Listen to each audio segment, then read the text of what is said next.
Money FM 89.3. Best of breakfast. Mind your business. Only on Money FM 89.3. Good morning and welcome to Mind Your Business with Ahmad Akhtar and Audrey Seek. Now, if there's one country that's carved out a strong identity in premium wine, it's New Zealand. And the country has made tremendous strides in this space, evolving its wine industry from competing on volume to competing on value. And Singapore has played a growing role in that journey as one of Asia's fastest growing premium wine markets. So today, we're exploring what it takes to build not just that glass of wine, but a business around it as well. That's right. What can entrepreneurs learn from New Zealand's wine industry about scaling up, innovating, and building for the future? Well, joining us are two guests with unique vantage points. Let us first introduce Maggie Christie, New Zealand's Trade Commissioner to Singapore, who leads NZTE's trade efforts and has spent her career shaping global food and beverage branding. Good morning, Maggie. Kia ora, good morning. Lovely to be here, thank you. Lovely to have you on. And we also want to welcome Jarrod Englefield, Commercial Director at Misty, Cove Wines, who's been in the wine business for 18 years and helped grow Misty Cove from humble origins into an exporter reaching more than 40 countries. Good morning to you, Jarrod. Kia ora, it's great to be on Money FM. Great to have you both on. Maggie, let's start with you and the big picture. How do you see the global wine economy evolving? Where does Singapore sit within the landscape? And what are some of the key consumption trends you're seeing here? Yeah, it's interesting, isn't it? It's not just wine, but everywhere health and wellness is the key focus. And that's evolving how people drink. So consumers are drinking less, but making sure that they drink better. So educated to drink better. And Singapore is such a sophisticated market, as you guys would know. You know, consumers here are very well travelled, very well educated. They've got a very discerning palate. They know they're great from their average. So Singapore is a core location for New Zealand wineries to be here, strategic location, and then exporting into the rest of Asia. So Singapore is really important because it signals quality, and that helps build the wineries' individual reputations in the other markets. I suppose the key consumer trends on top of the quality over quantity is also that we see consumers looking for more premium wines, but also lighter wines, you know, a shift towards slightly more white.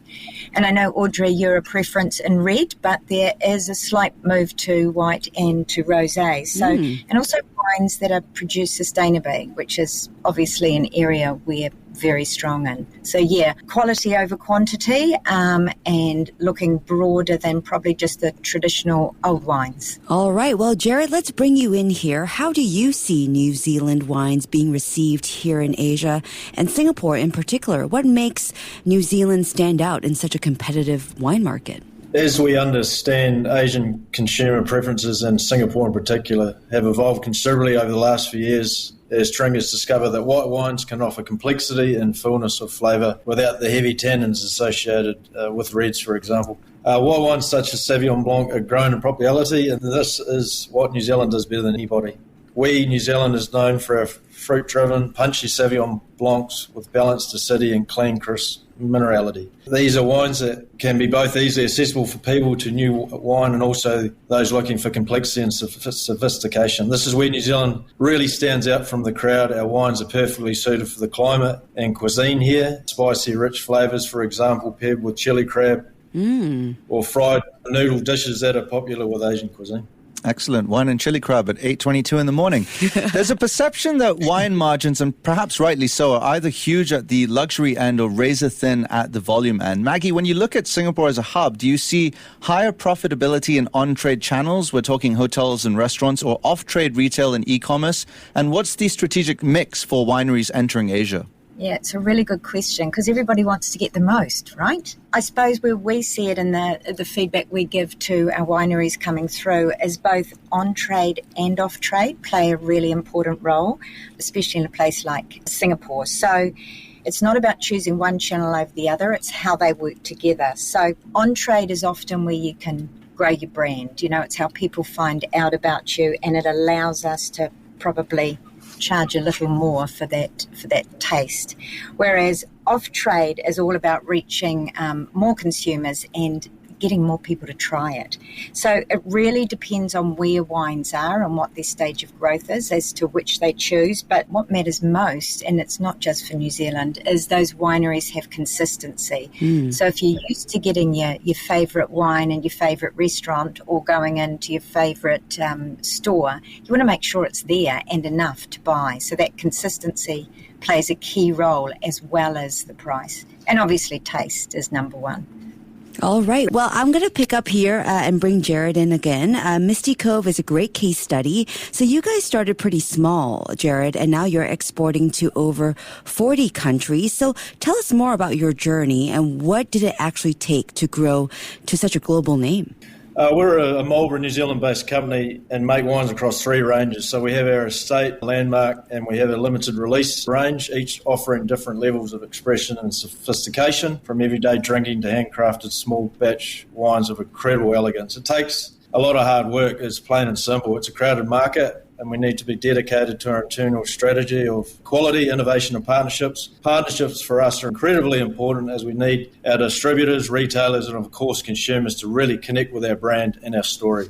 It is not enough to make a great product, although it helps, but people need to also understand where you come from and what your brand represents. That is why we're very proud to work with NZTE as a partner, helping us bring the New Zealand story of care, provenance and integrity to life. Excellent. Maggie, just coming back to you, we have lots of business owners listening in to our program daily. What can entrepreneurs, do you think, in any sector learn from the way New Zealand repositioned its wine industry from competing on volume to competing on value? Yeah, I think it's a really good point. Principles work across all sectors, don't they? For us, I think there's 3 key areas. First, we were very deliberate on how we positioned ourselves. From the outset, we've always been around premium and about quality and about great taste. So we've focused on what we're strong on. I think the second thing was how we turned our natural advantages into strengths. So we leveraged our location, our unique terroir, our sustainability, our innovation that's been in our DNA. You know, New Zealand was the one that invented screw top caps, whether you like it or not. So I think making sure your strengths resonate. And then finally, how do you talk about your product or your service? You know, how do you draw parallels from what your consumers know and how can you connect with them? So the challenge for New Zealand wine was exactly as you were talking about, Audrey, you love your Bordeaux. How do we then educate people by using what people know? So comparing Central Otago Pinot Noir to Burgundy or Marlborough Sauvignon Blanc to the Loire Valley. So it immediately starts resonating with people and they think, well, you know, it's worth trying. So connecting New Zealand wine back to what people know. So key tips, be very deliberate, be clear on what your natural advantages are and use them as your strength, and ultimately use storytelling to connect to the consumers, to your own story and what they already know.